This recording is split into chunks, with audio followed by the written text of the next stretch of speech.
Snappy, good morning. What's going on? If you're in Brisbane and you're going to DiMartini tonight at the convention centre, swipe up. Let me know if you're going to be there. I think there'll be one or two people going to be there tonight. I'm going to get a little foot rub. Just a little thing I want to answer. Someone asked me here last night, what are my empowering beliefs, or what are one of my empowering beliefs?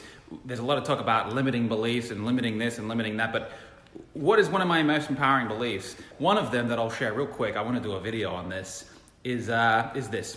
I have a belief that we live in a loving universe. And that sounds a little bit airy-fairy, but let me tell you how it affects the day-to-day. Every time when there's a challenge or a setback or a drawback or a fuckery, if you really believe that you're in a loving universe, the first thing you'll ask is, what's the blessing here? What's the benefit here? Loving doesn't mean support and caring and having someone waving a palm leaf over your head and bringing you a cool iced tea all day. That's support.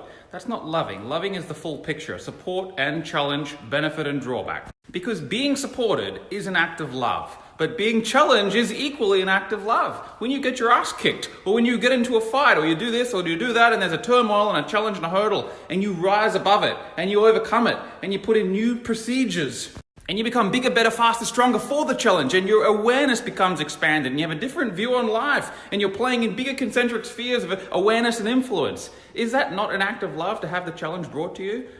You always will have supporters and challengers. And if you look very carefully throughout your whole entire life, back to the time you were born, you will have a balance of supporters and challengers. They'll always be there. Doesn't matter how rich and famous and successful you become, you'll have new levels of challenge. They keep showing up. So if you try to avoid the challenge, you're living in a la-la land. But if you embrace the challenge and you actually relabel it in terms of, wow, actually I'm being brought these challenges, I've got bigger rewards now, I've got bigger problems and bigger challenges, and I'm always growing. Doesn't matter how much I grow, I'm getting bigger challenges to deal with and I get to work through them now. You keep growing. That's love. So that's one of my most empowering beliefs. And you know what? I'm not big on airy-fairy stuff. The thing with this is, not only is it a belief of mine that sounds airy-fairy, anyone, if you take the time to go and look through your life, you will prove it to yourself. If you take the time to go and neutralize all your judgments about everything that's ever happened to you in the past and everything that's happening to you now in the present, you'll realize that it's always been on the way. The big things that were the big challenges, they ended up being on the way. They were your stepping stones. It's always on the way, never in the way. But I think the alternative viewpoint, the sort of opposite belief to that, is that the world is some kind of dark place and it's turning to shit. The world's turning to shit. Holy gosh, if you think the world is going backwards, you haven't got your finger on the pulse of what's happening in tech.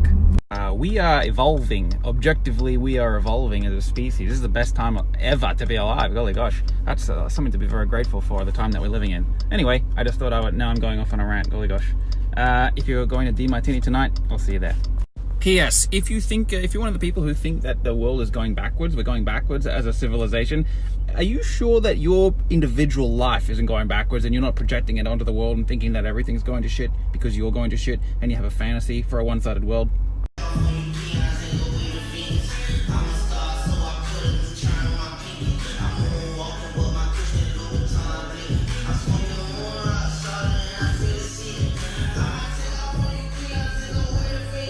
Hello to the Insta Snap. Hello, Sasha. Hello. Say hello, Julian. Hello. We're just about to go in. Thank you to everyone who come and said hi and introduce yourself. Tonight's gig, I really appreciate that. We had a lot of students there, like 15 or 20 Infinite Prosperity students there tonight. It was a good gig. I had a really good time. Hope you guys enjoyed it. If for many of you, the first time you heard DiMartini, he was on fire.